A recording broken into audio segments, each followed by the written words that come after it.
Hey guys, Danny here. Today we're checking out another Wi-Fi FPV drone.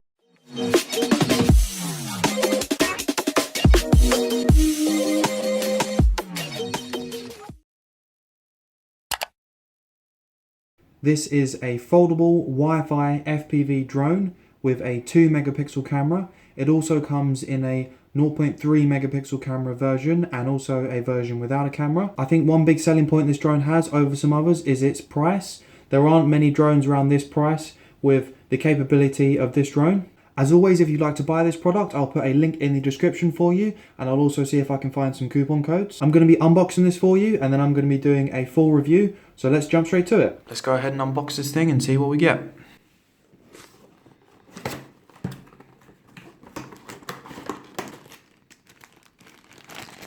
So we've got some extra blades, we've got 4 prop guards, and also our USB charger.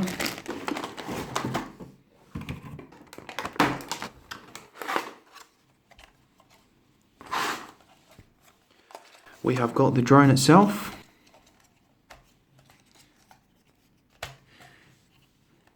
So it does indeed look virtually the same as the Vizio drone I've previously reviewed on this channel. Has a very similar design. We've got our adjustable camera here on the front. That's quite interesting. You get a lot of movement in this one. So it actually goes up slightly, I'm not sure if you can see that, and then it goes about almost 90 degrees. So you've got quite a lot of movement there, that's not bad. The arms fold up nice and easily, you don't have to press any buttons. We've got our controller. I haven't seen this before, but this comes with a little ribbon that you can put around your neck. So you can sort of let go of the controller, I suppose.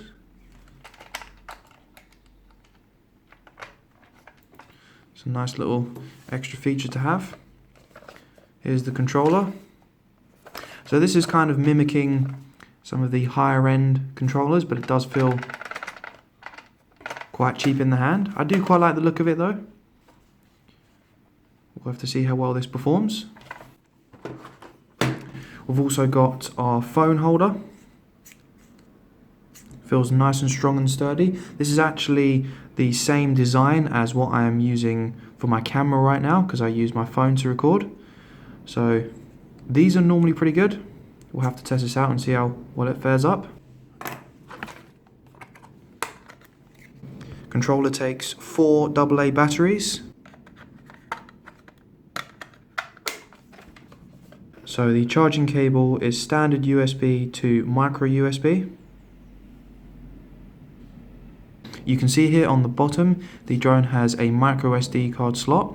This is the Wi-Fi version. I'm not actually sure if there is a non-Wi-Fi version to this drone. And we've got our battery in the back. So the text is actually cut off here slightly, but this looks like a 3.7 volt 900 milliamp hour battery. 900 milliamp sounds quite a lot for this size of battery, so hopefully that is right, but you can see that the text is kind of cut off here on the edge. This is how we charge the battery. You plug your micro USB cable directly in. I'm going to go ahead and charge this up, and then I will take this for a flight test. So now I'm going to do my standard video test. This is just a simple test where I walk into frame, so you can get an idea of the frame rate of the camera and also a basic idea of the video quality. The files that this camera outputs are only 15 frames a second, so this is probably why it doesn't look very smooth. The camera quality isn't too bad.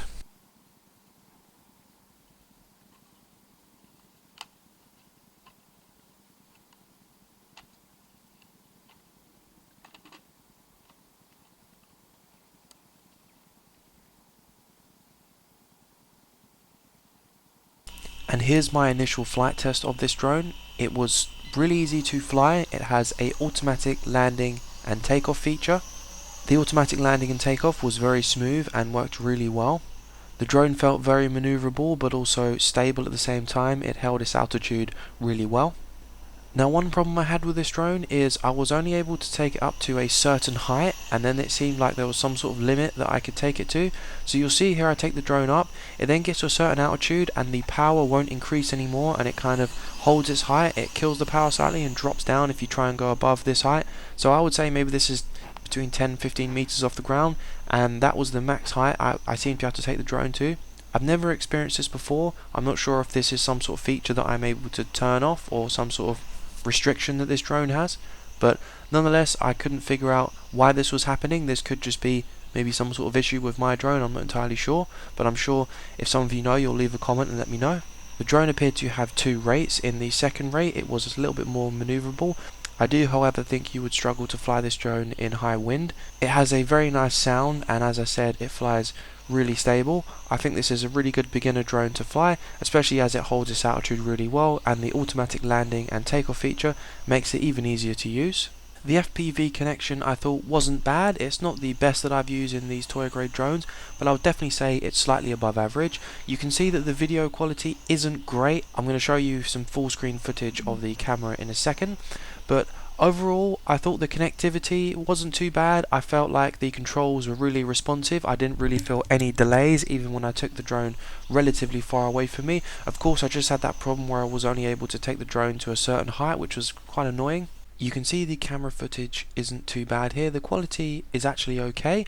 I just feel like there's some sort of interference, or the Wi-Fi connection to the drone is causing some sort of problem with blurriness in the camera. When it's actually in focus and you don't get any fuzziness, the camera quality I think is actually quite good under the right lighting conditions also. But for some reason when I was flying around, you'll see there's this kind of fuzzy grainy effect that you get and the colors go all funny. This could even be a problem with interference or something like that. But however, I haven't had this problem with average drones before, so this was a little bit of a downside. This is quite a low cost toy grade drone, so I think the camera isn't bad for the price point, but I definitely don't think it's good for similar drones that I've tested around this price. Here's some actual footage of me testing out the automatic landing and takeoff feature. You initiate this by clicking the left or right thumbstick, so you can see that one click automatically lands the drone. Once it's landed, if you click it again, it will automatically turn on the motors and take off. This feature worked really well and was nice and smooth. This makes it a lot easier to land the drone if you're not feeling too confident and you're a beginner. I decided to do a second flight test just to see if I could get this problem I was having earlier to happen again with the flight altitude. So the second time I didn't have this problem. I was able to take the drone really high up. I think I maybe got to 50-60 meters high, and I still had good control of the drone. You can see again the FPV signal is fairly strong, but the quality still isn't great in places. So I figured out what was actually causing this. When the drone gets to a low battery, you have an LBC warning. For some reason, when this happens, the drone limits its altitude. I don't know how it actually does this. It seemed to do this after just a few minutes of flying. This is probably most likely caused by a faulty battery, as it's not holding enough charge. So hopefully this is just a problem with my unit alone. But after charging up the battery, I didn't have this problem, and then as soon as I got the LBC warning, the problem then reoccurred. So just bear this in mind and check if anyone else has had this problem with this drone. Hopefully it's only me who's having this problem.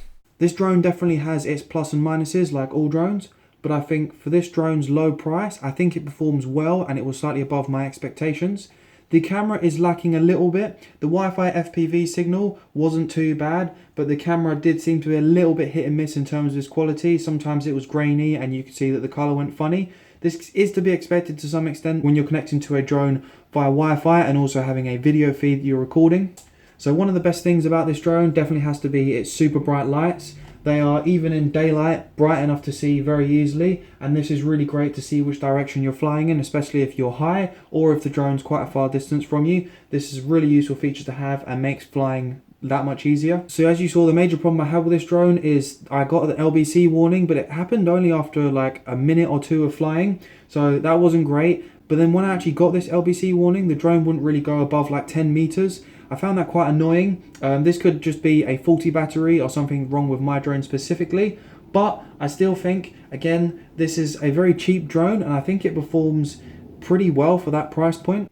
And of course we have the controller. This is definitely better in my opinion than most controllers I've used for these toy grade drones. It kind of emulates the more expensive controllers in terms of its shape and design. It's pretty decent quality. It doesn't feel too cheap. It feels a little bit plasticky, but probably my favorite part is the phone holder. It's really nice and sturdy. It doesn't move around too much. And you can see that you've got quite a bit of extendability on this phone holder. So this should hold most phones. It held mine nice and securely and it didn't move around at all. So that's definitely a strong point. I found the signal fast and responsive when I was controlling the drone. I didn't do any really high altitude tests because this is a smaller drone and you have to be careful of wind. It can quite easily be taken away. But overall, I like the controller. If you're thinking of purchasing this drone, I would definitely give it a thumbs up. It does have some minor issues, but I don't think it makes it a deal breaker. I definitely think there are some slightly better drones around this price point. You may have to spend a little bit more, but you'll definitely get more for your money. However, if you're thinking of picking up this drone, I wouldn't discourage you. I think it's a good flyer. It has a strong signal. I just had a few small issues which were a little bit annoying. Anyway, I hope you enjoyed the video, guys. Of course, if you'd like to pick up this product, I will put a link in the description for you. If you like the video, please give it a thumbs up. And hey, if you're new to the channel, please consider subscribing for more videos like this one. And of course, I will see you in the next one.